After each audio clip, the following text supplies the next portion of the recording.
በስመ አብ ወወልድ ወመንፈስ ቅዱስ አሐዱ አምላክ አሜን። ሰላም ጤና ይስጥልን ውድ የንዌድስ መንፈሳዊ ቻናል ቤተሰቦች፣ የአብይ ጾምን ከጀመርን እነሆ 6ኛ ሳምንት ላይ ደርሰናል። ይህን 6ኛውን ሳምንት ቤተክርስቲያናችን ገብርኄር ብላ ስያሜ ሰጥቷለች። በዚህ በ6ኛው ሳምንት የሚነበበው የወንጌል ክፍል የማቴዎስ ወንጌል ምዕራፍ 25 ላይ ይገኛል። ቃሉም እንደዚህ ይላል።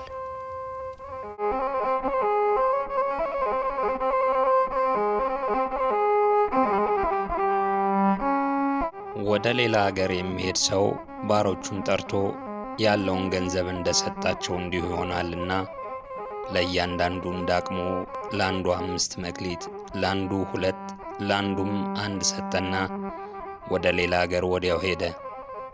5 መክሊትም የተቀበለው ሄዶ ነገደበት፣ ሌላም 5 አተረፈ። እንዲሁም 2 የተቀበለው ሌላ 2 አተረፈ።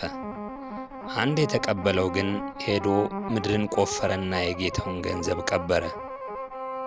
ከብዙ ዘመንም በኋላ የእነዚያ ባሮች ጌታ መጣና ተቆጣጠራቸው። 5 መክሊት የተቀበለውም ቀረበና ሌላ 5 መክሊት አስረክቦ ጌታ ሆይ 5 መክሊት ሰጥተኸኝ ነበር፣ እነሆ ሌላ 5 መክሊት አተረፍሁበት አለ። ጌታውም መልካም አንተ በጎ ታማኝም ባሪያ፣ በጥቂቱ ታምነሃል፣ በብዙ ሾመሃለሁ፣ ወደ ጌታ ደስታ ግባ አለው። 2 መክሊትም የተቀበለው ደግሞ ቀርቦ ጌታ ሆይ 2 መክሊት ሰጥተኸኝ ነበር፣ እነሆ ሌላ 2 መክሊት አተረፍሁበት አለ። ጌታውም መልካም አንተ በጎ ታማኝም ባሪያ፣ በጥቂቱ ታምነሃል፣ በብዙ ሾመሃለሁ፣ ወደ ጌታ ደስታ ግባ አለው።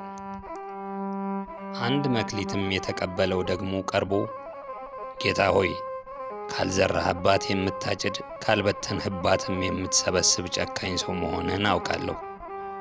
ፈራሁም፣ ሄጄም መክሊትህን በምድር ቀበርሁት፣ እነሆ መክሊትህ አለህ አለ። ጌታውም መልሶ እንዲህ አለው፣ አንተ ክፉና ሐኬተኛ ባሪያ፣ ካልዘረሁባት እንዳጭድ ካልበተንሁባትም እንድሰበስብ ታውቃለህን? ስለዚህ ገንዘቤን ለለዋጮች አደራ ልትሰጠው በተገባህ ነበር። እኔም መጥቼ ያለኝን ከትርፉ ጋር እወስድ ነበር።